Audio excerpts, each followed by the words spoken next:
Okay, folks, it is about 6 o'clock, so we'll go ahead and get started. First off, I want to thank you all for joining us this evening, taking time out of your day to learn a little bit more about camp. My name is Ian Roberts. I'm the executive director out at Camp Homey, Dakota. So today, really kind of just a fun presentation, just to bring a little bit of the camp magic to you all. And there will be an opportunity to ask any and all questions that are on your mind. We want to make you feel as comfortable as you can coming into this upcoming season. So I'm going to share a screen here and it's going to have some slides and a video. So in the meantime, if I touch upon something that you want to learn more about, or if there's something that I'm not mentioning that you want to learn more about, please put your questions into the chat box. And towards the end, I will go through that chat and make sure that I'm able to address all those questions for you specifically. So I'm going to go ahead, share my screen here. All right. All right. So again, welcome to our informational webinar. This is about our 2021 season that we have coming up. For those who are not familiar with camp, we're going to start off with a very quick video just to give you a feel for what a season looks like. So here we go.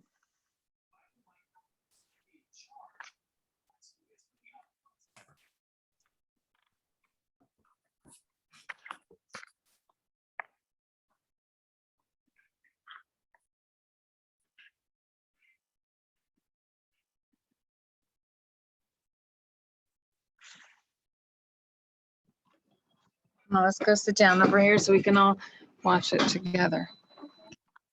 Come on, sit over here.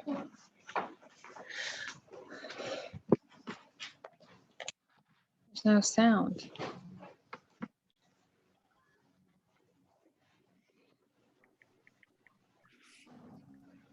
Oh, there's fishing? Those are cabins. Do you sleep in them? Yes. Whoa. Do we have to eat there? You have to eat there. They put a flag up every. Eat there. They put a flag up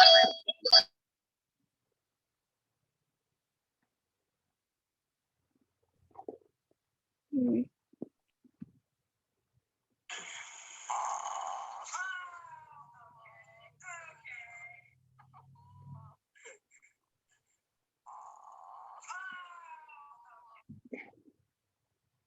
They have a Swimming pool, Sophie. They have a swimming pool, Sophie. They have a lake. You go fishing. Mama. Mama, where's you? I'm not there. They're painting and art. So is this you? No. Mm-mm. Sophie, that's where you would Look. go. Does that look fun? Uh-huh.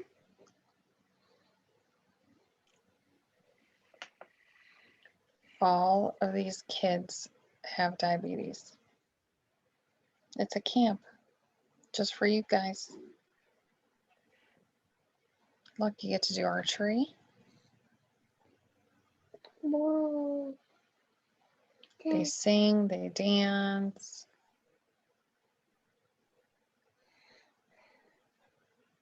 They have rock climbing.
Whoops, let me Get past this. All right, folks. So I hope that you enjoyed that video. Watching it, we do get very excited seeing that video over and over again. Camp is coming. Camp is 5 weeks away, and we cannot wait. That video can be found on our website as well as YouTube if you wanted to watch that again. So for the remainder of the presentation, I really just wanted to touch upon kind of the most frequently asked questions that we receive here at camp. And again, if you have questions outside of what we're covering today, please put them in the chat and we'll go ahead and answer those for you. But the first question, where exactly is camp? As we continue to grow and expand, we welcome kiddos from all over the country and all over the world. And so we primarily serve Northeast Ohio, Michigan, Kentucky, Pennsylvania, and the surrounding states, but we do get a great number of kiddos who come from places like New York, Florida, Texas, California, Connecticut, things like that. So we're located in Newberry, Ohio, and Newberry is right about 40 minutes outside of downtown Cleveland. So we're in Geauga County and kind of the Amish area, Chagrin, Chardon Falls area. The camp itself is private property, so 73 acres of private woods and with a 7-acre lake on site. So this is just a little view of what camp is all about for you all to see here. Everything in the kind of the left and upper part of your screen that's not showing, that's just all woods and lake and campsites and mountain bike trails and things like that. So you can kind of see on the right-hand side is where we have our main office, and this is central camp. So all of our cabins are kind of in a horseshoe shape around our bathhouse and our central area where our fire pit is, as well as our clinic. And then everything kind of to the left of the map is more of our program area. So the lake and the pool, the high ropes, the rock climbing, archery, tomahawk throwing, all of that great stuff there. So a really great piece of property that we're on. So when I talk to folks, one of the questions that I get is, how is camp different from camp A, B, and C right down the road? And we spend a lot of time really thinking about what sets us apart and what makes us, a little bit different than some of these really incredible camps that are right down the street. And we really come down to a few bullet points. The first being our incredible staff, and we'll chat about our staff here in the next few slides. Positive risk taking, safety-minded focus, our foundation for success, and our commitment to our mission. And a lot of people don't know that, founded in 1929, we are the world's first and oldest summer camp for children with type 1 diabetes. And in 2020, when the entire summer camp industry was just, halted due to the pandemic, Camp Homey Dakota was the only type 1 resident camp in the entire world to operate in-person programming. So that's our commitment to our mission. We want to be here to serve our families and to serve our kids. And there was no way we're going to let you all down during such an incredibly important year. So with that foundation for success, we have 92 years under our belts. And so kind of the all-state saying, we know a thing or two because we've seen a thing or two. And heading into a COVID 2.0 summer, we feel very, very confident in everything that we've done and that's led us to this moment. So talking about world-class staff, this is one of the areas that really sets us apart from other programs. So we have a wide range of staff, and in fact, as of today, we have over 100 staff that are currently hired for the upcoming season right now. Our field staff, meaning our program specialists, activity specialists, instructors, have an average age of 22. So it's a little bit higher than what you would find at some of the other camps who hire 16 and 17-year-olds. Because at 22, we need them to have a little bit more experience. We need them to have a year under their belt of college, if that's what they choose to do. And at 16 and 17, 18, it's very difficult to care for yourself, let alone care for, a group of children with different wants and needs and abilities. So we do actively recruit for a little bit older staff. Our medical staff have an average age of 35, and that ranges from medical students that are currently in school all the way to seasoned medical doctors and endocrinologists and everything in between. So an average age of 35 there. Everything that we do goes above and beyond the guidelines, recommended best practices, everything that is given to us by the state or the American Camp Association for accreditation. So a lot of programs out there operate at a 1 to 12 ratio, which we're allowed to do. We choose for a 1 to 3, 1 to 4 ratio. That just allows us to have better individualized attention to every single camper. And there is no one size fits all approach to our campers. We meet every single child where they are at emotionally, physically, mentally, on their own personal type 1 journey. And we work with the parents to develop a plan to help set them up for success. So having lower ratios really does add to the benefit of camp. And so as far as capacity goes, we really do limit our camp to probably no more than 64, 65 kids. And we do so purposely so we can have that individual attention. We really have no desire to be a camp that has 200 or 300 kids per week, every single week. We very much strive to know every single staff member, every camper, every parent on a very personal level. All of our staff have experience leading youth. So whether that's through a vacation Bible school, another camp, they're a coach for a soccer team or something like that, but they have to have some demonstrated experience with youth. Many of our staff are previous campers and they are type 1 themselves. And we have an internal motto of first camp to first job. We would love for you to come experience camp, fall in love with it, build your community, your tribe, grow up through the program, join our leadership development program, and stick around as staff members for us. So we really pride on keeping that leadership pipeline alive. Obviously, our staff love kids. All of them are background checked through state, federal, and the sex offender registry annually, so including all the full-time staff. They're all highly credentialed, so all of them have CPR, with many having advanced certifications in lifeguarding, EMT, first aid, different things like that. And then we do industry-leading inclusive training. So we cover anything and everything that they could possibly need for the summer to help set them up for success. So including homesickness, behavior issues, inclusivity, tolerance training, and things like that.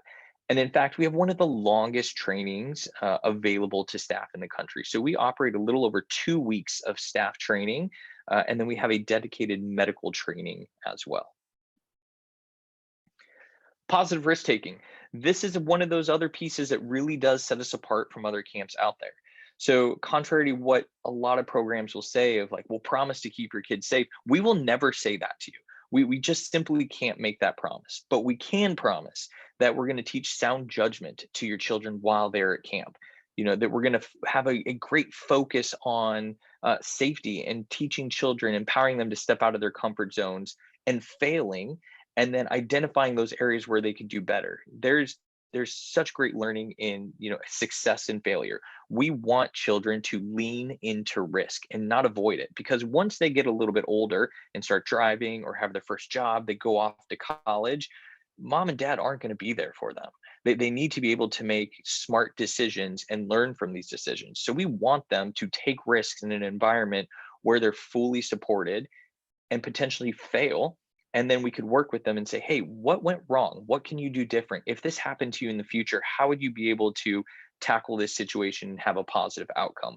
So we really do lean into risk. And for different kids, that looks different ways. Some of them might be climbing 60 feet up a wall when they're afraid of heights. And some of it might be changing a pump site or giving yourself your very first injection. We want them to realize that something is scary, and it is scary, but giving them the tools to move through it. So we teach sound judgment through a focus on safety. So programs and activities.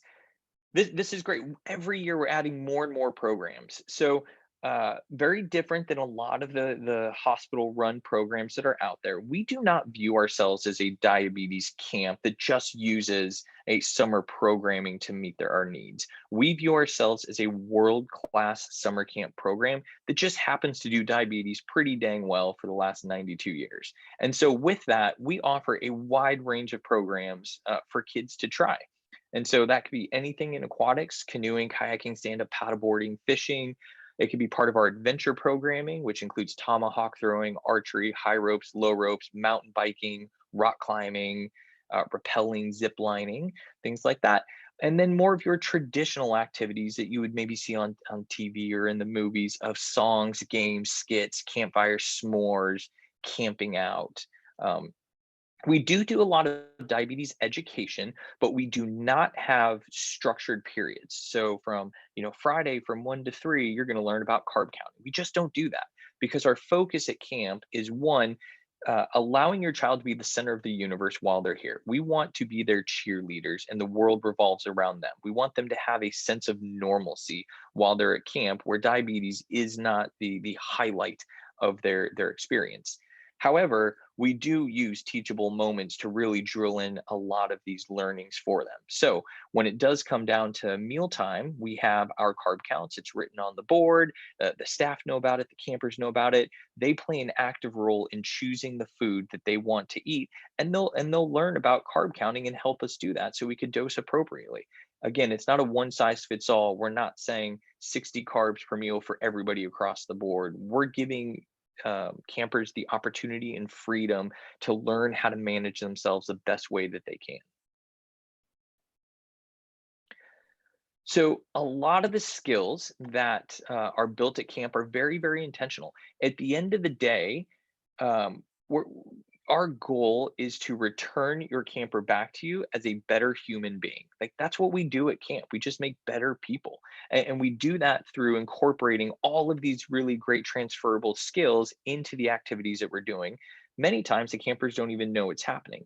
So if you look at the first three here, conflict resolution, decision making, effective communication, all of that is taught through canoeing, right? So if you get put in a canoe with a brand new partner, you have to learn to effectively communicate. So you're not going in circles or getting blown to the shore. So you need to be able to do that. You have to work on some decision making. Who's going to paddle on the left? Who's going to paddle on the right? Who's in the front? Who's in the back? How are you going to get in? How are you going to get out? How are you going to transport it? What happens if you flip? And then there is some conflict resolution.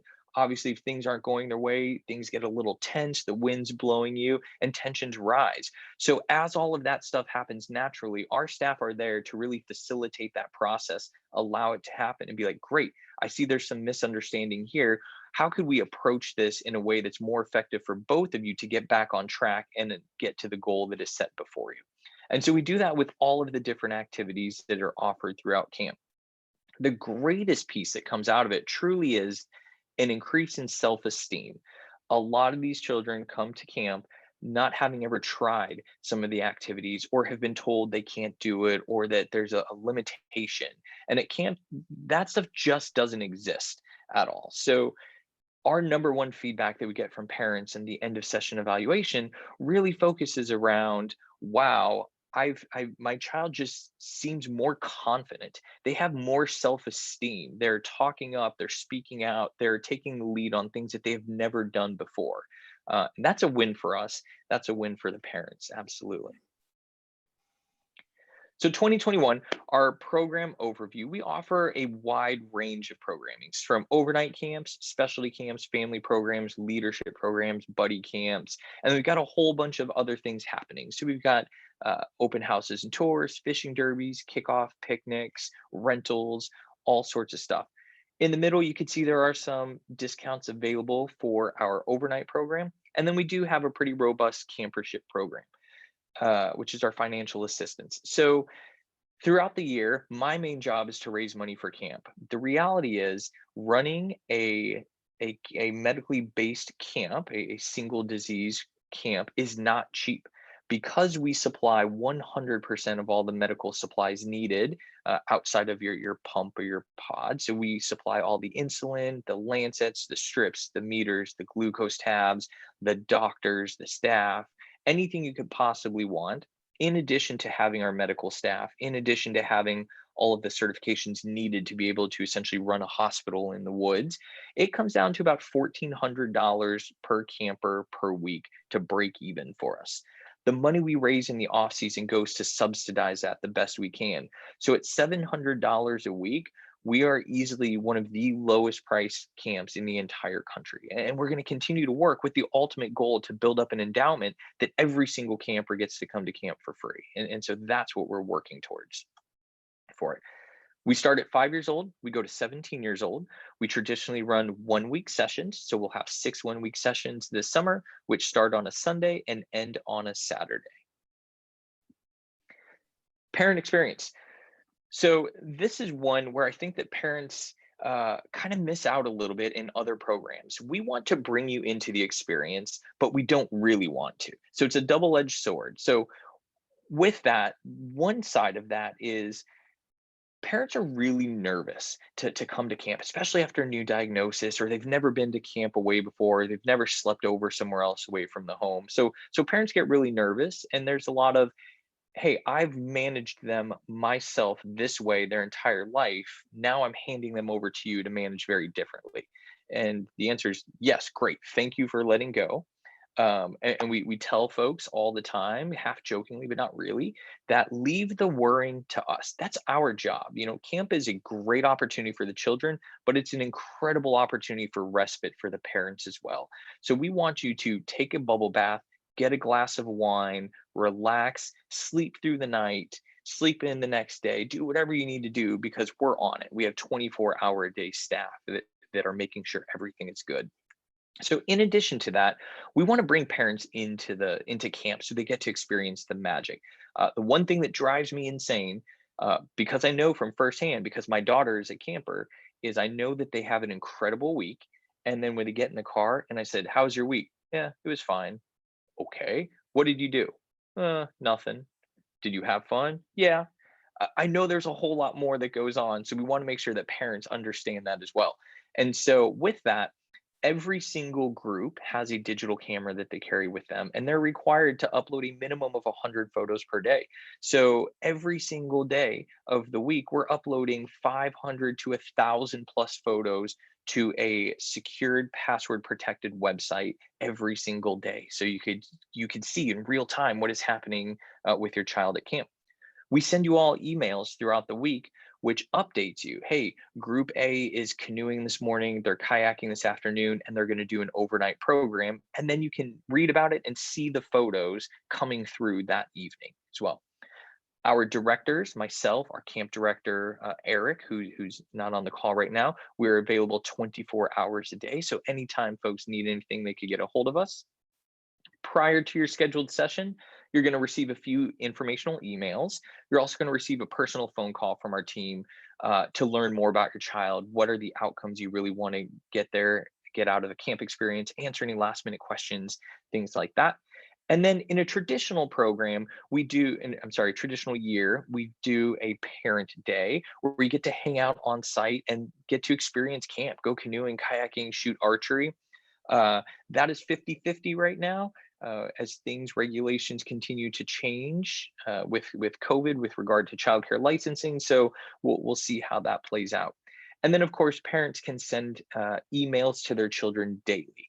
And we print those off. We distribute at meal times for them. You could send regular USPS mail. You could drop off care packages during check-in for us, and then we could distribute those to your child as well. So many of opportunities to stay involved with your kiddo. So big question, COVID-19 in camp. So I'll touch upon this and then we can answer more questions. We have a great landing page on our website, which outlines our mitigation and operations plan, as well as our 14-day pre-camp health screening, what it looks like, frequently asked questions, what happens if somebody tests positive, all of that stuff.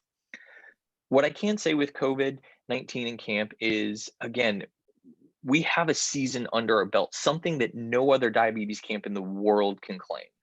We've learned a tremendous amount. We had a very successful 2020 season with 150 campers served at that point in time. So many of you may or may not have heard that as of June 2nd, the governor has rescinded all health orders in Ohio. That means all mask mandates, all social distancing, all group size no longer exists. That's great, but camp is going to continue to move forward with the plan that has made us successful in the past. So we'll talk about a few of the accommodations and changes, but it's going to look a little bit different than what the state is allowing us to do. And it is really for the safety of the campers, for the safety of the staff. And one more year of precaution sets us up for many more years of success. And I can tell you in all honesty that much of our feedback received from the 2020 season, campers said, I've been coming for 5 years, 6 years, 10 years, and this was by far my favorite season ever. We have successfully been able to uh, keep that level of social connection while remaining kind of physically distant and safe. So a few of the accommodations this year, we're going to have a restructured drop off and pickup, meaning it's just staggered. So you'll arrive to camp at a certain time slot by the first letter of your last name. And so that just helps having a ton of people all at once. And it really cuts down on the amount of time you have to wait to meet with the doctors and things like that. We're going to continue with our small group cohorts. And so it's actually going to be 8 campers and 2 staff at this point. So groups of 10 will live together, they'll sleep in the cabin, they'll eat, they'll participate in all those activities. They are their small group cohort. And we feel pretty confident because our staff are quarantined on site for the duration of the entire summer. So once they're there, they're not leaving. 100% of our staff will be vaccinated by the time that camp training starts. They do daily symptom and temperature checks. Kiddos do 14-day symptom and temperature checks as well. So by the time you get to camp, we're pretty confident that we're safe in everything that we're doing. And this is in addition to other kind of NPIs that we're putting in place. So very much a Swiss cheese model where we're layering the cheese on top of each other to cover holes for it.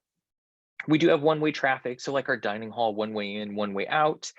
We have a camp bubble. So unfortunately, we don't do camp tours or anything this summer. We're just kind of keeping it just to ourselves. So after drop off occurs, we're sealing up that bubble, nobody in or out outside of the landscaping folks and the garbage company. We do daily deep cleaning, disposable grab and go meals. That's no longer a thing. We're going back to normal dining in the dining hall itself. And then we are in the process of remodeling our cabins. We remodeled our dining hall to add extra filtration, remodeling all the cabins to have extra ventilation in there, more space between the bunks, and all that is currently happening right now. Medical structure, you can kind of read through here. We have 24/7 on-site medical staff made up of nurses, nurse practitioners, endocrinologists, pediatricians, dietitians, and more. We have a fully stocked clinic on site with private pump site change rooms, restrooms, private lodging in case there's late night visits that need to happen.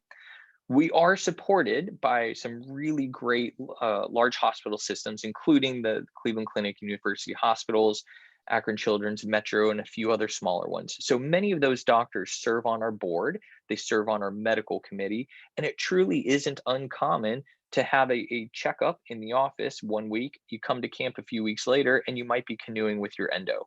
We really want to, involve the medical committee the best we can in that.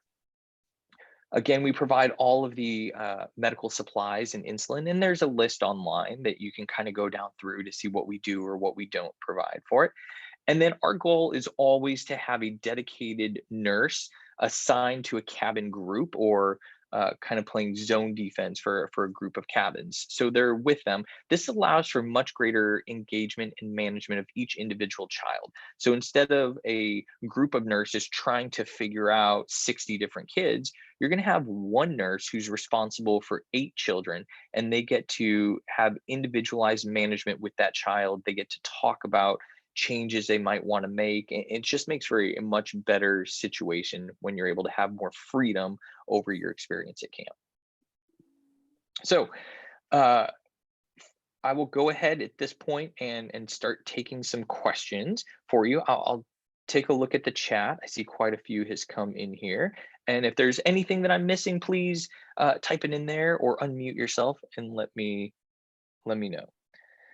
So going down through. Oh no, there's no sound to the video. Sorry. You. Yeah, sorry. You could, came out on my end. I apologize. Find it on YouTube. First, like 20 questions are, is there supposed to be sound? Yes, very much. Okay. Who will be responsible to have the campers apply sunblock and remind them to reapply? Great question. Yeah, so that falls on everybody, right? So if you could see a child in your view, you are responsible for that child, whether you are assigned to them or not. So especially when we're down at the lake or the pool, and boys have their shirts off and girls have their bathing suits and the sun's on their shoulders, that is the responsibility of the group instructors to make sure that they're taken care of. That is the responsibility of the medical team that is a part of that group, and that is the responsibility of the aquatic staff that are there. We do have a lot of children who are very fair skinned, who burn easy, and that is something that is 100% within our control, so we are going to control it. And so, while camp is camp, and I said we will never keep your kids 100% safe, which is true. Parents just need to take a breath and realize that cuts, scrapes, bruises, mosquito bites, that's all a part of camp. That's all a part of the fun.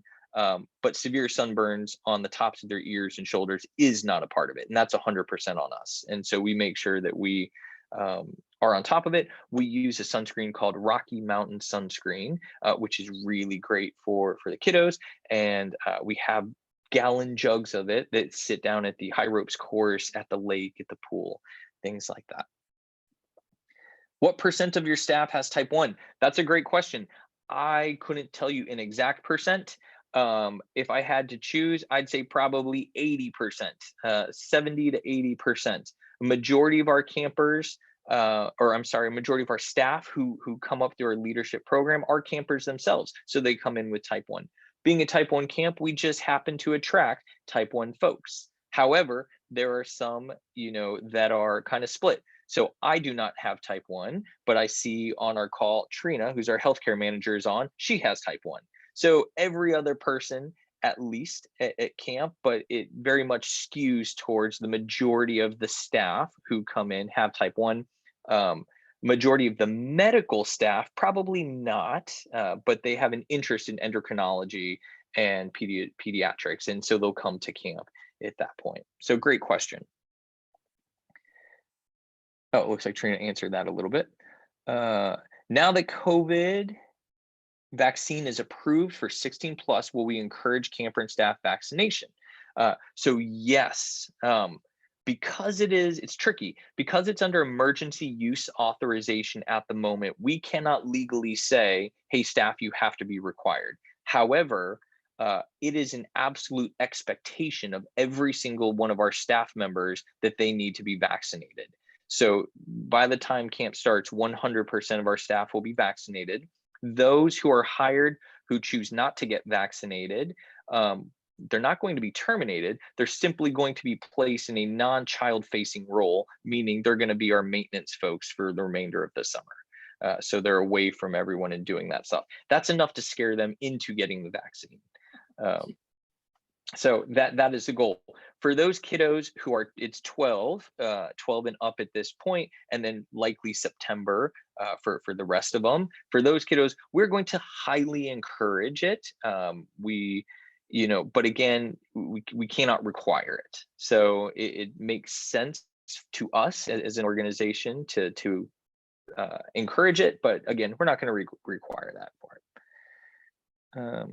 If a child is not a strong swimmer, will that be a problem? Not at all. So if you're within 10 feet of any body of water outside of the pool, you do have to wear a life jacket or PFD. So if that's fishing, canoeing, kayaking, stand-up paddleboarding, swimming in the lake, cardboard boat races, things like that. Additionally, every single child and staff member goes through, they do a traditional swim test, and they get a colored band based on the type of swimmer they are. So they're beginner, intermediate, advanced, and then our pool is split up by beginner, intermediate, advanced. So kind of zero depth entry at one end, all the way to 13 feet at the other end. We've got lanes dividing it off, and we have lifeguards at each of those different areas monitoring that the appropriate children with the bands are in the right area. The lake is a little different. They still wear their bands out there. We still have lifeguards out there. And while kids get in the water and play, the swimming portion really happens in our pool. The aquatic vessel activity happens in our lake. So on the website, you do blood sugar check 6 times a day. Child wears a Dexcom. How many times a day do you do manual finger pokes, blood sugar checks? I just want to prepare her in case. Great. So we have a wide variety of children on a wide variety of management styles. Some are Dexcom, some are not. Some have, pumps and CGM, some have nothing and they're on injections or newly diagnosed. And so we cater to every one of those individual children that are there. I can tell you with 100% confidence and certainty, finger checks absolutely do happen at camp multiple times a day. Anytime we're going into a body of water, swimming, canoeing, kayaking, the lake, we're going to be finger checking, regardless of whether they have a CGM or Dexcom for it. So that's just part of our internal policies and procedures and protocols. Really not a big deal for it. So you can prepare them that that is the case if that's just not something you do at home. And Trina can speak to it a little more in depth from the medical aspect. But if we do a check and you're at a certain number, and then we do a check 15 minutes later, with the Dexcom or something, we're going to default to a finger poke because it's just more accurate at the end of the day for it. My son said he gets poked 1 time per day. His Dexcom runs through his phone, packing the phone and charger if you do that. Yeah, he'll get poked more than 1 time per day at camp for sure. Phones are allowed at camp. So contrary to a lot of the other programs that are out there where they say, come to summer camp, unplug from technology, reset your biological clock, that stuff's great. You just can't do that in the diabetes world. We rely very heavily on technology. And so, in fact, we've installed high-speed Wi-Fi around the facility. Our nurses carry tablets with them in a very expensive electronic medical record system that they're linked up with at all times. So we have to embrace technology. However, while we do allow phones, we really only allow phones as receivers. So we change the password on it so kiddos can't get on Instagram and texting their friends and things like that. We'll use it as the receiver itself. We'll still try to maintain the kind of break away from technology piece while relying on it, if that makes sense. However, for the parents, one thing I can tell you right now is you will not have the ability to watch your child while they're at camp. We're turning that off for you. So no share. Again, part of this is a respite for you.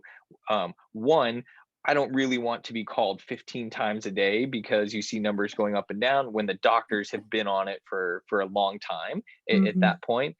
And again, you just don't have to think about it. We've had 92 years of success, and we're just doing better and better and better moving forward. All right. I see that Trina is responding to some of these, so I'm gonna skip over some of them. But if your needs aren't being met with her answer, please ask again. I see. What items do you recommend putting in a care package? That's really great. Care packages are awesome. Kiddos really look forward to it. My number one kind of piece of When you're advice done, I need to have the desk is my piece of advice is bring care packages with you to check in. We're in the middle of Amish country. We have very sporadic, very slow sometimes postal service. So if you send something through the mail, there's a good chance it might not make it while your child is actually at camp. Amazon does a little bit better. FedEx is kind of hit and miss. So bring your stuff with you, mark on it, put your child's name, their group, and put, Monday, Wednesday, Tuesday, whatever day you want it to be dropped off, and we will make sure to deliver it. In terms of what to put in the care package, just kind of keep in the back of your mind that kids are grabby. And so as soon as the box opens, there's gonna be lots of hands kind of getting in there, even though it's not theirs. And so we monitor all of that stuff, but please don't put food in there because that's something that we do want to monitor. Obviously, don't put tons of candy and things like that. Things that are great are, cabin games, comic books, water balloons, just different things that could potentially be shared. Or if it's just for your child and they want like a special book that they've been wanting or something like that, absolutely great. If you do want to do something for the entire cabin, so maybe you have a birthday, we do our own birthday celebrations for the kiddos. But if you said, hey, I want to do, cupcakes for the cabin or something, we can arrange for that to happen as well. Can campers bring their own snacks? Absolutely. So, again, a little bit different than most camps are kids eat a lot.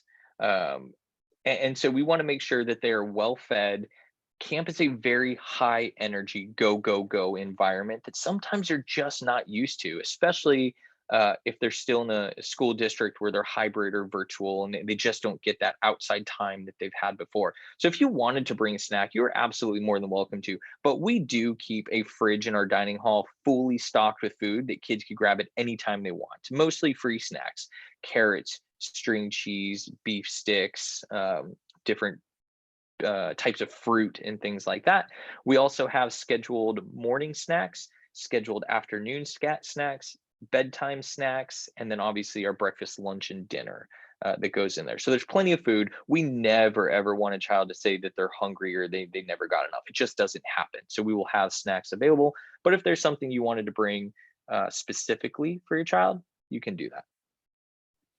It's okay. Sorry, I'm reading Trina's. It says we don't allow them to bring snacks. Just clear it before us. I think that's the missing piece is we need to know that snacks are coming, so they're not randomly pulling out stuff out of their backpacks.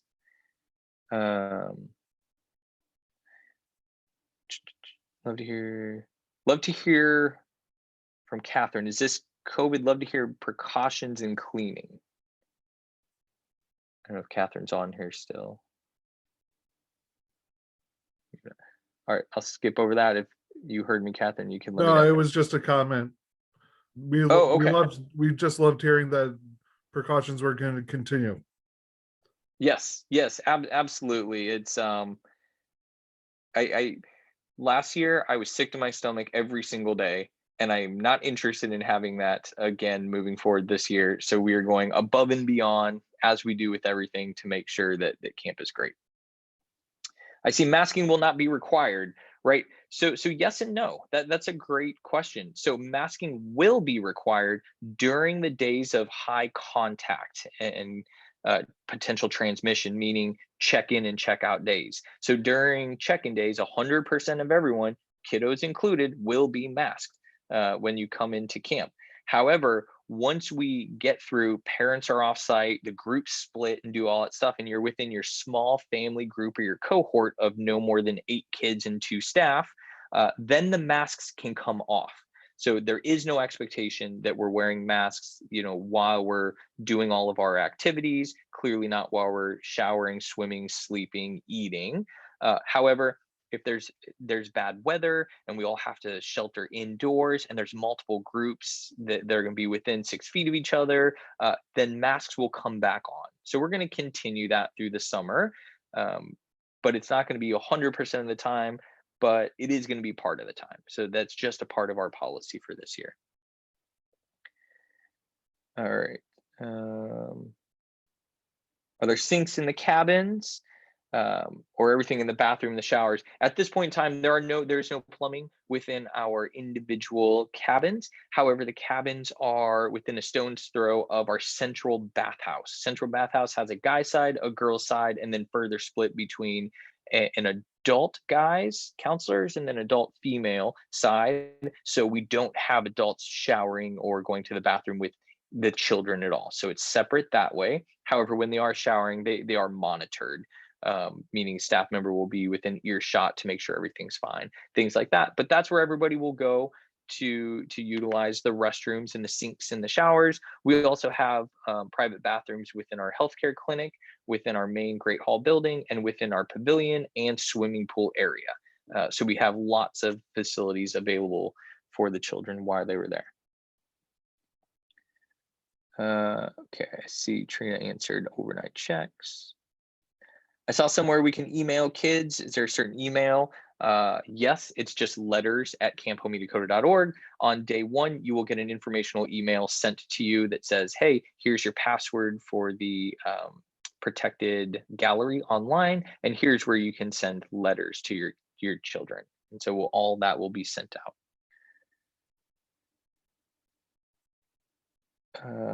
Something about lower carb, I'm not sure what that is.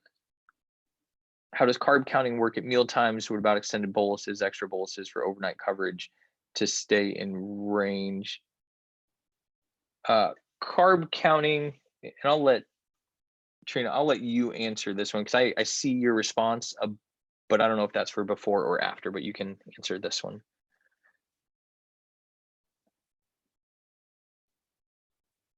All right, so tell me, which question is it? It says, how does carb counting work at meal times? What about extended boluses and extra boluses for overnight coverage to stay within range? Okay, so I started to answer the beginning of that, and then I didn't finish the extended boluses part. So we do not employ extended boluses. It's just not something that we usually do.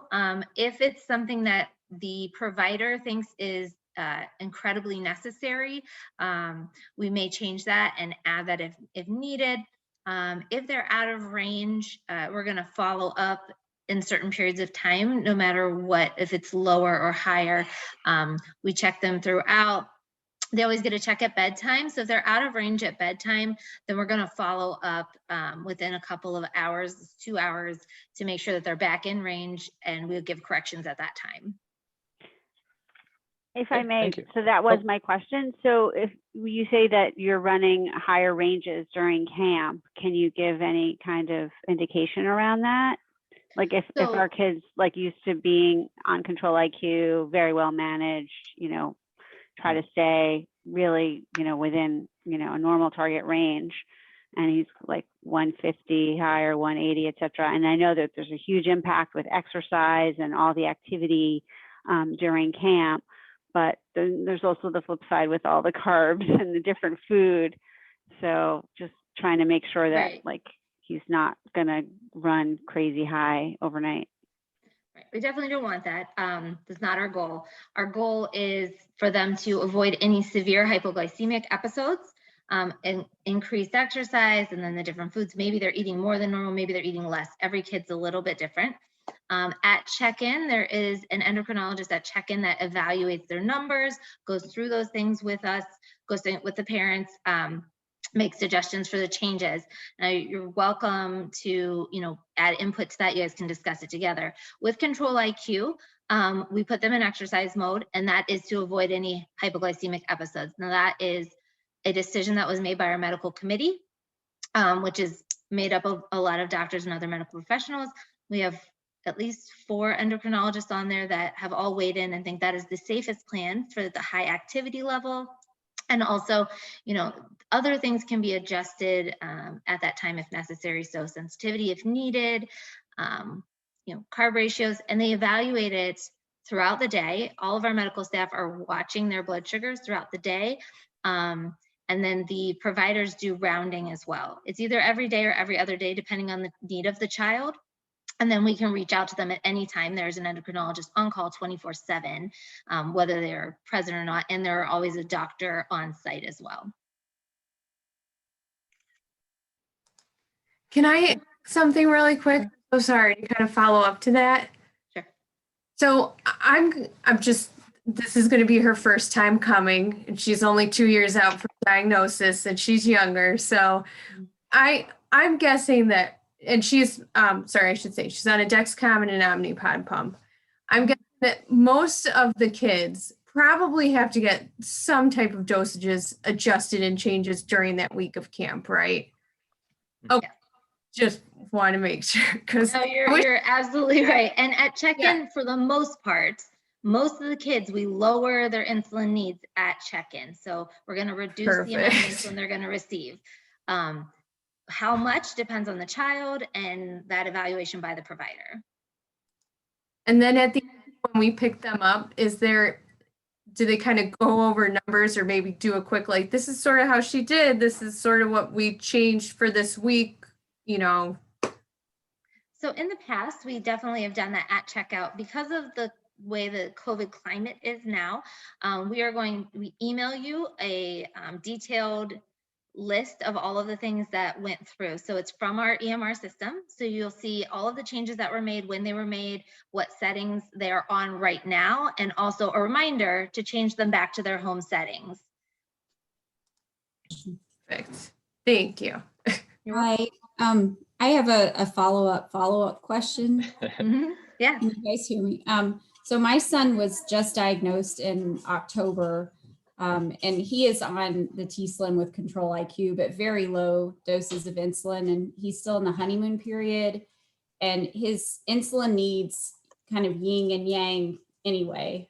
So he'll need more and then less. Is there going to be someone there that will be able to adjust accordingly? Because it's, you know, I'm sure you know, but Yeah, no, absolutely. It's a really good question. It's a great concern. Everyone on here has someone with diabetes. So definitely honeymoon is a challenging time for anybody. So hang in there. You'll get through it, I promise. And the other thing is, you know, we have a full medical staff that's here all the time. So not only do we have providers available, and then we have providers that are here, but a lot of our nurses and other medical staff are CDCES. You know, I work in pediatric endocrinology. So do a couple of the other nursing counterparts that I have that come here as well. So, you know, there's a lot of folks that are really used to that kind of adjusting. And we're going to consult with the doctor frequently, especially for somebody who's in a honeymoon phase, just because we don't want to overdo it with changes. You know, we want to give them that space, but, you know, we want to make sure that they're safe. So that's our main goal, is to keep them safe, make sure that they don't have any severe hypoglycemia, and that we follow up and manage any other out of range numbers. One just small additional question. I'm not really comfortable with my son sleeping in exercise mode because of the auto corrections that are bolused. I don't know if your team is aware that during exercise mode, Control IQ does issue correction boluses, and so that's why we don't actually use exercise mode. We keep my son in sleep mode 24/7 because we don't like the auto corrections. But so is it exercise mode 24/7, and is there any wiggle room there? It is exercise mode 24/7. That is a safety protocol written by one of our technology experts. So one of our endocrinologists is very, very, very well versed with all of the AID systems. So we've had a couple of discussions about this over the past couple of years. The only other real option, if you don't want to do exercise mode all the time, is to take Control IQ off. Okay. And utilize it not in a closed loop system. So those are just for safety. The target for sleep mode is too low for camp, and it's just considered not safe. Okay, thank you. Absolutely. Great questions. Absolutely great questions. You know, camp, again, it's not a one size fits all. And that's what we love about it, that we can develop individual plans with every single one of you at the time of check-in to best suit your child, to set them up for success. I do see another 50 messages here. So I'm going to rapid fire go through this and give you a very quick snippet answer. If it doesn't suffice, please get us right at the end here. So I see Supply says no money, but there's a store. Correct. Don't bring money. Anything that could be lost, stolen, you know, misplaced, we don't want it. We do have an on-site trading post, which we sell water bottles and sugar-free foods and T-shirts and keychains, lanyards, things like that. You can add money to your trading post account during check-in or during the registration process. And that way kids just subtract from what they have on file. Moving down, will they be able to wash their water bottles? Absolutely. Not only do they wash them, but we run them through our commercial dishwasher as well for them. The supply list says flip-flops for showers, cannot wear outside of cabin. Simply what that means is we try to keep closed-toed shoes at camp. Toe injuries are the #1 most common injury at camp. People kicking sticks or rocks or getting stepped on, and then you get injuries to your feet, which just don't heal, and it just causes lots of issues trying to walk back and forth. So that's all that means. They could wear it at the pool, in the shower, but for the most part, open-toed sandals or open-toed shoes, just really not a good idea for camp. Where do kids keep their Dexcom and pump devices when they're in the water? Each group has their own specially labeled marked bin that when the stuff comes off, if a pump comes off when they go in the water, it is marked, it is labeled, it is left in this bin in the care of I don't know what we'd call it, but a nurse that oversees all of that stuff down at the lake. Once they come out of the water, then we make sure everything gets matched up with everybody. A couple of medical ones, maybe Trina can zip through and put those together and then answer them at the end. Our younger kid week is for K through 6. Our younger kids grouped with younger kids and older with older, like 4, 5, 6 together. And do you say there are life jackets available? So 2-part question, 100% of all of the recreational equipment you're going to need is available. So we have our paddles, our PFDs, the bikes, the harnesses, the helmets, and all the balls, anything you possibly need, all at camp. And part 2 is we do have a range, kindergarten through 6th grade for the younger kiddos, 7th through 11th grade for the older. Not only do we try to put them in a group based on their grade, but also their age. You might have someone who's a little older for a grade or a little bit younger, so we work it out. So in a K through 6 session, we might have the kindergartners and 1st graders together, 2nd and 3rd graders together, 4th and 5th graders together, and 6th graders kind of in their own cabin that way. My daughter's last camp, no one but camp staff was allowed to follow on Dexcom. That is our policy as well. Leave the worrying to us. We'll turn all that stuff off for the parents. Our son takes a CGM break during camp. We found that it's helpful for him to have a chance to listen to his body. I think this is a kudos. Camp does a great job of glucose checking. Again, whatever you want to do, have a discussion with us. You know your child better than we ever will, and it is a team effort for success. Is there a way to connect campers who are bunkmates prior to the session?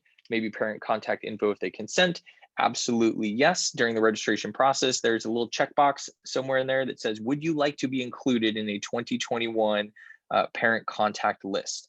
A lot of parents say no, and we just leave them off. The parents who do say yes, they get added to it. And if you call us up and say, hey, we live in Avon, can you tell us if there's any kiddos who go to the same school district or within the same county? We are very happy to hook you up with those families. And then, or if they're like, hey, who's in my group? I'd love to reach out just to get to know them. Absolutely, we love to build community that way. Are siblings going to share cabins or they be broken up into other cabins? That is a super great question. Really up to you. I will preface it by saying, please don't put us in the middle of something like this with 2 parents. This happens to us quite often where one family super excited to go with maybe not a sibling, but like a friend at school. And the other family very excited for camp, but not as excited to be in the same cabin because those kids spend way too much time together during the school year. So one mom does a bunk request, the other mom does not. And we don't put the children together, and we're in the middle of it of why did we not put them together, things like that. So please don't put us in that situation. However, siblings, it's the same type of deal. If you wanted them and they're the same gender, if you wanted them to be in the cabin together, we can absolutely make that happen. You need to write it on the camper request form during the enrollment process. If you want them to take a break and have an opportunity to kind of live, have their own individual experience at camp, meet their own friends, we can split them up as well. Plenty of opportunity for them to see each other during the week. Sugar-free gum, absolutely. We sell that in our camp store as well, pretty cheap. Trying to see what Trina did not do here. Okay, Trina, any medical ones that I may have missed here? Actually, I just asked that in the chat. If I missed your question, I'm scrolling back through, but I'm missing some of them. I'm trying to make sure I get them all. So if I missed your question, please either re-put it in the chat or just give me a wave and we'll figure it out.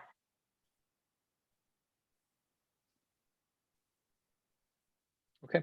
So we're right about an hour. I want to respect everybody's time, but we absolutely will stick around for as long as needed. We want you to get your questions answered, your needs met.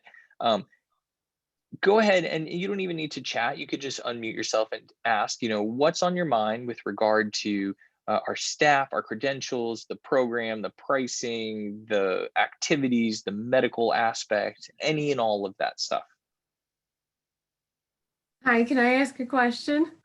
Yeah, go for it. So this is not medical at all. This is just so my daughter's 8. She's she's finishing first grade.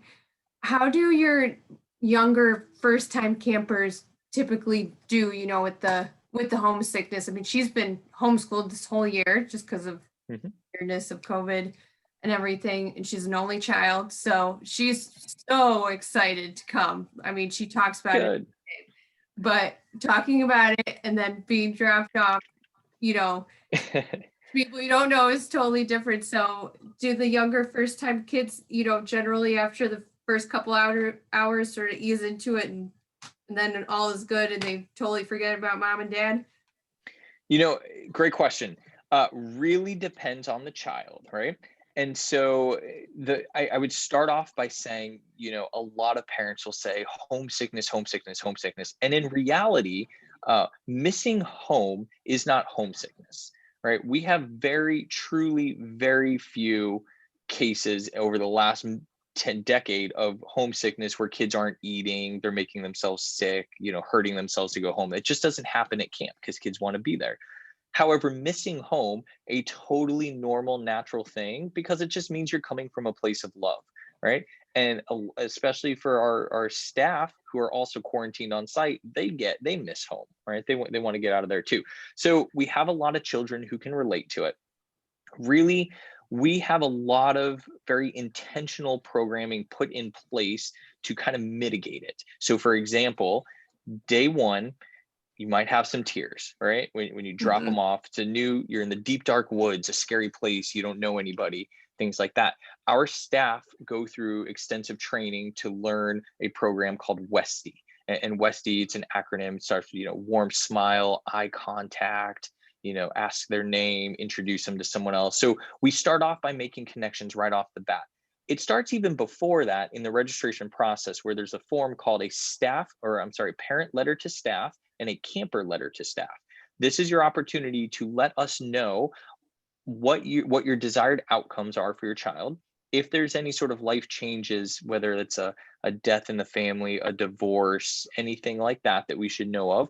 And then from the child's point of view, what's your favorite color? What's your favorite sport? What are you looking forward to? So if I know that, your daughter's coming in, loves soccer, and I also know this other little girl loves soccer, I'm going to bring them together. Be like, hey, did you know you two really love soccer? And start building those bonds. Continues even further into that very first night where we have a very wild opening campfire, just screaming at the top of your lungs, huge fire, funny songs and skits and things like that. And even before we get there, our first time dinner, because meal times are where this missing home kind of really kicks in. We do crazy utensil dinner night one. So we will have something like a pasta meal, and we're not giving them forks and spoons. We're giving them whisks and can openers and ladles, and that's how they have to eat. And they're having fun and they're laughing and food's all over their face that they just don't have time to think about home at that point. Monday is when that missing home hits, right? They're going to wake up in the morning. They're going to be like, oh, dang, I'm really tired. I wonder what mom's doing right now. I wonder how the dog is feeling and stuff. So Mondays for some kiddos is kind of a tough period. We work with them. We get through Tuesday. They begin to allow themselves to have fun. They get over that hump. By Wednesday, they're totally fine. And the next tears you're going to see is because they don't want to leave camp. And so everyone kind of ebbs and flows. It really depends on the individual child. If there truly is an issue that we're like, wow, we need parent involvement, you're the number one call. You know your child, and we're going to go to you and be like, hey, here's the situation. Give us some tips or tricks. What can we do to remedy the situation? And we also work with the parents and say, please don't send 45 emails a day saying how much you miss your child. And some parents do that. And we have to say, please don't do that. Stop sending pictures of your dog. Like that's not helping at this moment. So it's a team approach to it. That sounds great. I honestly think it's going to be harder for me than for her. She's super It generally is. and she could talk to a brick wall for half an hour, so I'm sure she's going to be fine. Yeah, it generally is the parents that are a little nervous. And so we really do encourage you, come on out to the open house and tour that we have on the 22nd of May and the 28th. or come out on your own. We love to do it. We want you to just feel as comfortable as possible. I know how it is. Like my daughter goes to camp, and I know how it is going to a new place where, especially as a camp director, I'm like, that's wrong. That's wrong. And I'm pointing things out as I'm dropping her off. And so I know how that I am that crazy parent for sure. Well, I can tell you as a testament, just I live in Avon Lake and we've met 5 or 6 families in Avon Lake just over the last 2 years, all with kids with type 1 who, I mean, we had a 10-year-old boy who told my husband at the public pool and said, the one thing you have to do is send her to that camp. It's the best part of my year every year. You have to Sure. make sure she goes to that camp. So you have a lot of families in this area that Yeah. really love what you guys do. So we're Oh, excited. that's great. Yeah, thank you. I see connections already. So a couple folks in Westlake, Strongsville. So you can maybe connect through here, if not later on. But Do any you other have any thoughts? families from New York City area? So we would normally be going to camp in Massachusetts, but Jocelyn's not running this summer. And so we were super grateful to have discovered you. And so our son's going to be coming with a buddy for Buddy Week, session 2, I think, just based on when our schools end. But do you have other families that really travel from kind of far away?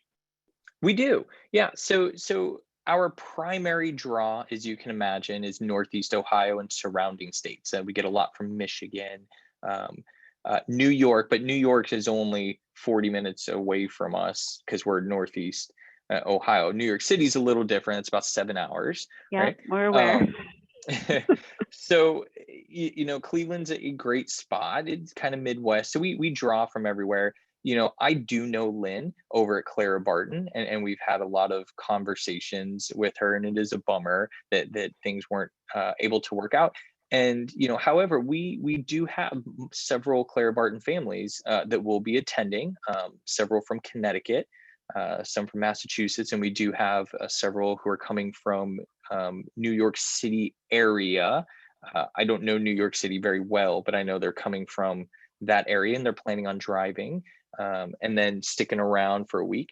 And if folks haven't spent much time in Cleveland, there's a lot of really great things out here. We have the largest theater district outside of the Broadway area in New York, second largest. We've got Lake Erie, Great Lakes Science Center, the Brown Stadium, Museum, Natural History. I mean, just a lot of really great things out here.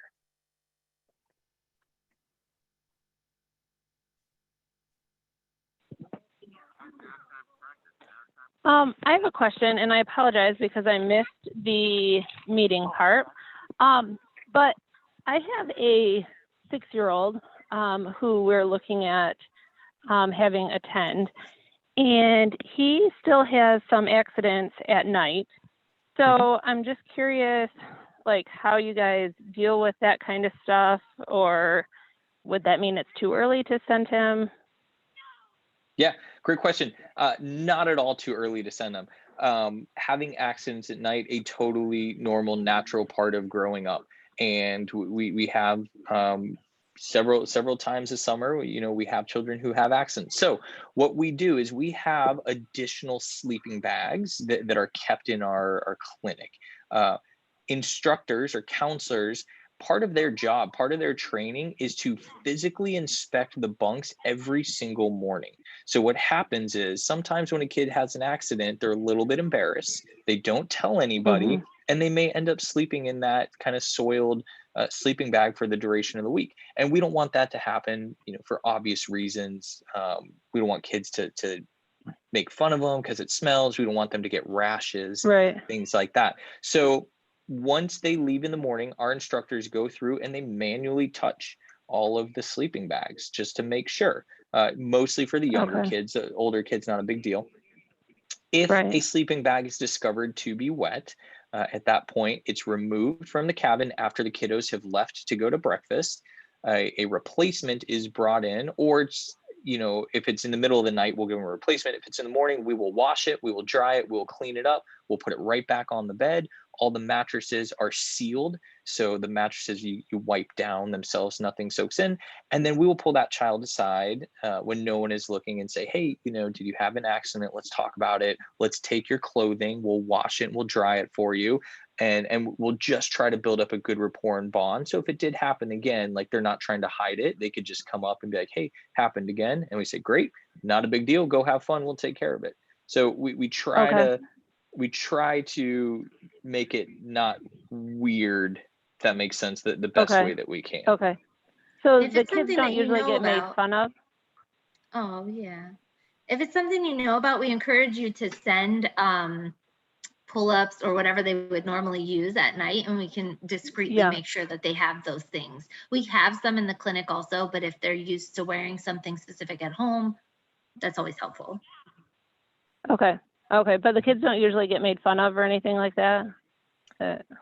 Yeah, that I a mean, that's a great question. So the difference between our camp and another camp is, unfortunately, I mean, not even unfortunately, fortunately, there's some programs out there that are like child care, and during the summer they call it summer camp, but it's just summer child care. It's a place where kiddos have to go because parents have to work. So a lot of them don't want to be there, and that's when you see behavior issues happen and picking on each other. Where Homey Dakota, kids genuinely want to be there. So they want to support one another. They want to have fun. They're not interested in the drama.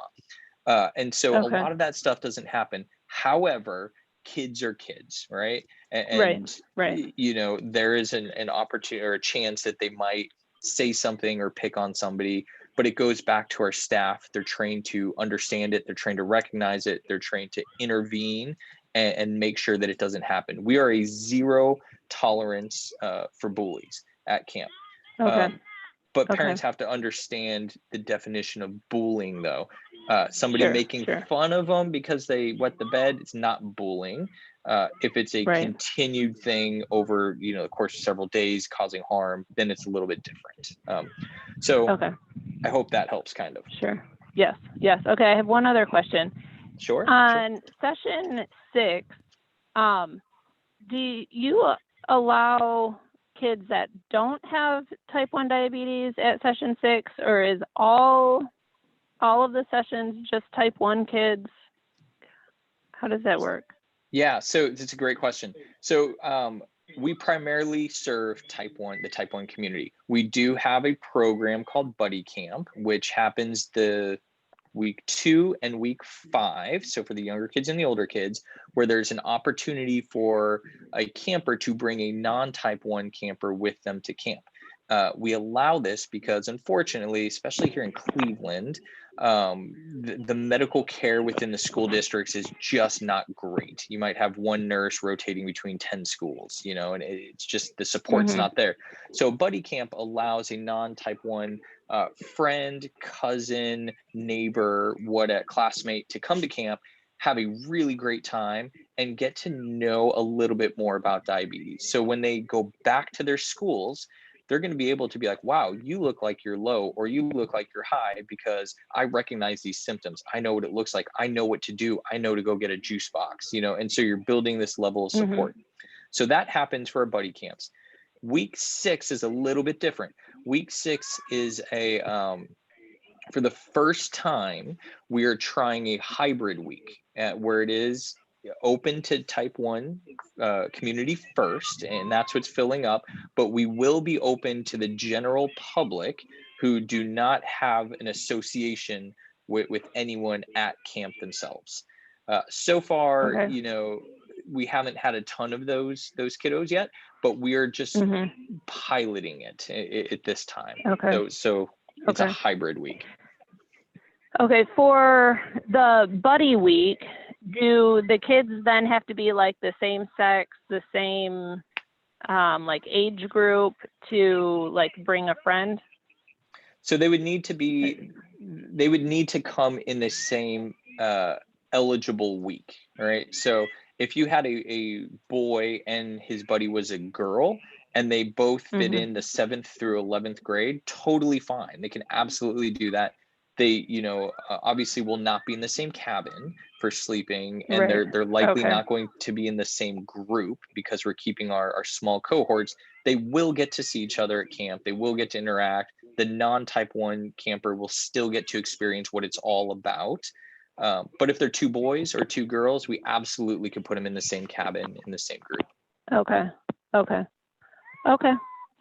All right. Those were my 2 May I questions. ask Thank a you for question? offering this. Sure. Is that Allison? May Yeah. I ask a quick question about the cabins? So I just was thinking about this when someone was asking about, the bedwetting. It made me think about when I picked my daughter up from diabetes camp 2 summers ago, her stuff was just so nasty. Like it was moldy, and there were shoes under people's beds on the other side of camp. Like on the other side of the cabin. And it's okay. Like I'm so glad she had the experience, but I'm just wondering, is there any effort to have the kids learn to like look after themselves? Because kids are kind of slobby, I think, mostly young. They were young. What do they call it? Counselors. And I just never thought of that. But when I picked her up, do you remember that? It was just yucky. Anyway, I just thought I'd throw that out there. It's fine. It's not the end of the world, but like I'm just wondering if there's any effort to, like have them like look at their area and So just yes, absolutely. So the great thing about it is kids want to come to camp because they want to say, I'm old enough, I'm independent, I want to be independent. And we turn around and say, that's awesome. A huge part of being independent is being responsible, and that starts with you cleaning your cabin. At first, they don't like it, but we incentivize them a little bit with the golden dustpan. So the golden dustpan is an award that is given to one cabin daily for whoever has the cleanest cabin. And so there's a checklist of everything they have to do. They need to straighten up their shoes. They need to put all their dirty clothes away. They have to sweep the floors, take out the trash, do all of that stuff, because part of independence is being responsible, right? And that is presented in front of the entire camp at every dinner. And we actually have a golden dustpan that we hand to the group. Whichever side, boys versus girls, it flip-flops. Sometimes girls are immaculate, other times they're absolutely not. So it depends on who wins it. Whichever side wins the most at the end of the week, they get to sign the golden dustpan. It gets posted in our dining hall for the next 90 years, and they get their own root beer float party for all of the girls or all of the boys, or a Diet Coke party for them. So we do incentivize them. Absolutely. It is built into the schedule that they have to maintain. And especially during a COVID year, we have to make sure that everything is clean. It's not acceptable to have stuff all over the place. We want to be presentable. We take pride in camp, as the campers should as well.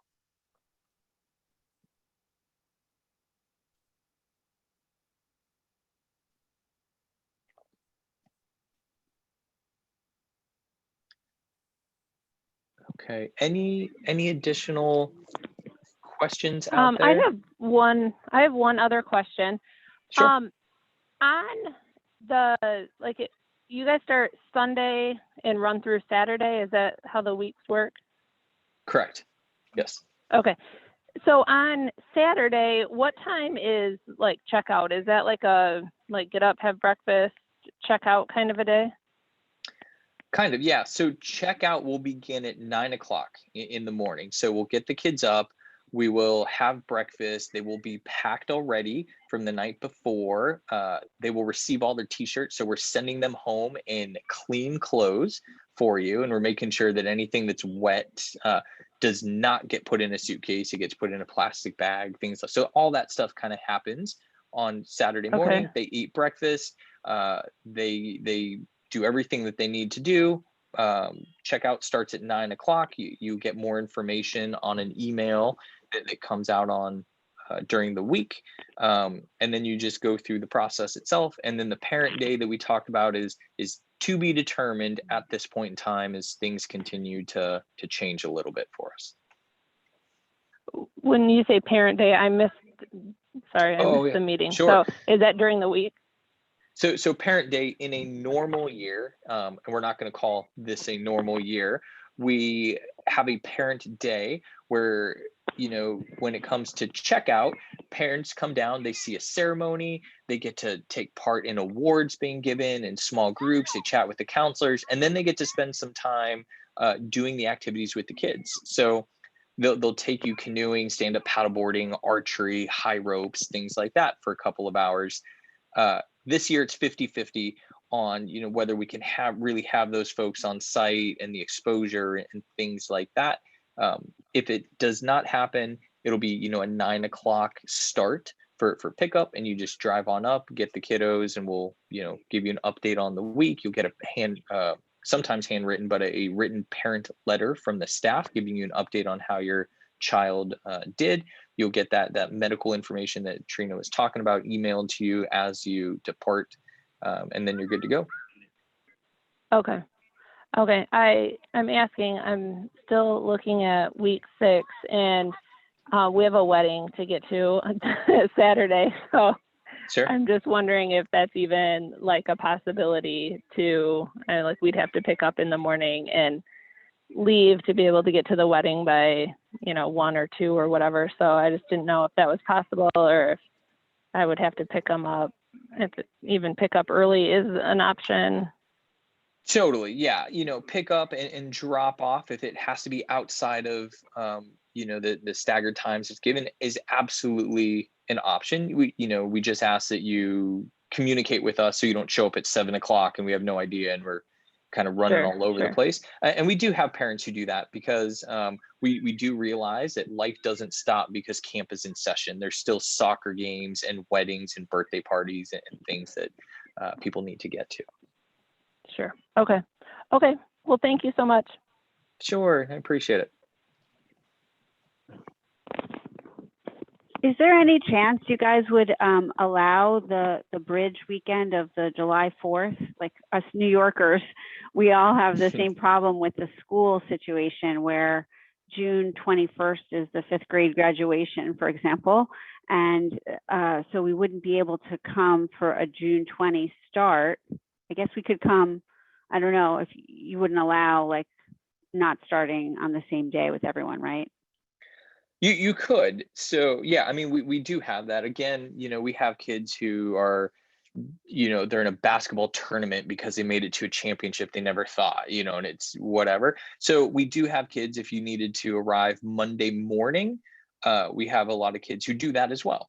They'll come in Monday morning. They will miss the, you know, in the Sunday afternoon, which is simply just some team building games, our swim tests, our opening campfires. So that's what they would miss, but they would not miss the bulk of what camp is all about, just kind of those opening ceremony things. So you're absolutely more than welcome to come a little bit later as needed. Interesting. You'll likely have a consult with the doctor virtually. Instead, if that happens. So just so it's on your radar. Totally cool. So, but this would mean coming like June 22nd, Tuesday, or late in the day, Monday the 21st, instead of Sunday the 27th, and then staying through July 3rd. The idea to try and keep some of weeks 1 and 2, but not the start. Yeah, and we can accommodate that, absolutely. Wow. You guys are just amazing. Can I ask you a question about piggybacking off that? Because I'm also sending messages for Trina. And we're friends, Allison and I. Yeah, I get a commission for Tanya. No, so Yes. I teach through the 25th. So I can't get her anywhere. Wow. Okay. So there's no way to do like, I was at Trina, I think already answered, but there's no way to do like week 2 and 3, right? Without like, there's no way to do that. Because of the July 4th issue. Right. Unfortunately, that specialty week is kind of a backup COVID week. Because Ohio had a lot of restrictions on it, that it's a shortened week, because at one point the health department wouldn't allow us to do a full week, and it falls on the 4th of July. It's just kind of a tricky period there. So at this point, unfortunately, we don't have any plans to have that adventure bridge from weeks 2 to 3. However, if something changed and all of a sudden there were 50 kids who said, we need this, of course, we absolutely will go out of our way to do anything possible to get children to camp, because we believe in, the benefit of it. Just at this time, it's a little tricky for this year. Next year, yes, absolutely, because we're back to normal operating.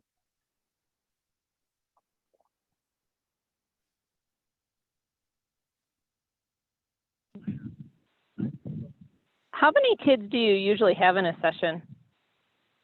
Yeah, that's a great question. So we limit our kids to 64. So we've got 8 primary cabins, 4 male and 4 female, and we do 8 campers per cabin. So 32 boys and 32 girls. We do have the capacity to go a little bit higher than that. But kind of mentioned earlier in the presentation, like, we want to individualize camp as best as we can for these children, to set them up for success. And while having tons of kids are great, we have no desire to have 200 or 300 kids per week. You just don't get to know the children. You just don't get to know the parents. And we really value that. We want to grow. We want to, grow big, but feel small, and just kind of have that family approach to it. So we really do at this point limit to 64. Seems like it's a good number for us. Once COVID is in our rearview mirror in the next few years, we'll start bumping that slightly. But I can't ever really see us getting above 100 kids. That would be the absolute max for us. Okay, awesome. Thank you. I'm just like thinking about all these crazy logistics. How disruptive would it be for a kid to come not at the beginning with everyone else? Like, just do it. Just do it, Tanya. Just do it. Get as much camp as Maybe you can. I'll bring Becca. Just bring Becca. Bring her. Do it. It truly goes back to your child. How well can they just roll with the punches, like jump into the group and go? In a normal I'm not afraid year, about that. I'm not afraid of that at all. Like, perfect. He had 1-2 week session at Jocelyn, which was his first sleepaway camp experience. Sure. His very first sleepaway camp experience, he was in the hospital being diagnosed with type 1, so he couldn't go to camp. So then the following summer, he went to diabetes camp, and then it was the COVID summer, and so here we are, just trying to like make things happen. I can tell you that in a normal year, which is not this, in a normal year, while we love having kids at camp because they get the full experience of camp, we have kids coming and going all the time because they have a random soccer game on Tuesday at 3:00 in the afternoon, and the kid really wants to do it. Great. Then parents come and they pick them up, they drop them back off later that night, or they have to leave early, they come late. So we're an overnight camp that has the flexibility of a day camp, if that makes sense. And so coming a little bit later is not really going to affect the overall experience, especially if he's going to be staying for more than 1 week. If this was his first time ever at any camp and you're going to cut it short, I'd probably say, well, it's like the college experience. You want them to be there for it. But if they're going to stay for 2 weeks, he already knows what camp is all about. The expectations are set. He'd be totally fine. We'll be in touch. Okay. Any other kind of burning questions, thoughts, concerns that we can help out with?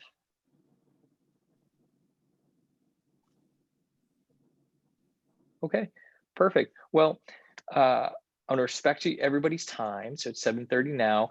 Please, if you get off and you're like, wow, I totally forgot to ask this question, or I really want to know what a sample menu looks like, or whatever, reach out to us. You can give us a call or just shoot us an email, and all that contact information is on our website or on Facebook as well. Again, we want you to feel as comfortable as possible in coming into camp, especially in such a kind of a weird transitional year. and especially for folks who are coming from outside of Ohio, where your COVID world looks a little different than what ours does here in Cleveland. So thank you so much for coming and spending some time with us. I really appreciated getting to know you all and kind of putting faces to names here, because I'm sure that I've spoken to many. I know that I've spoken to almost everyone here. So thanks again. Have a great night. Really do look forward to seeing you all. Really in 5 weeks is when we kick off camp. So it's around the corner. So thanks so much. Have a great day. We'll see you all soon. Thank you very much.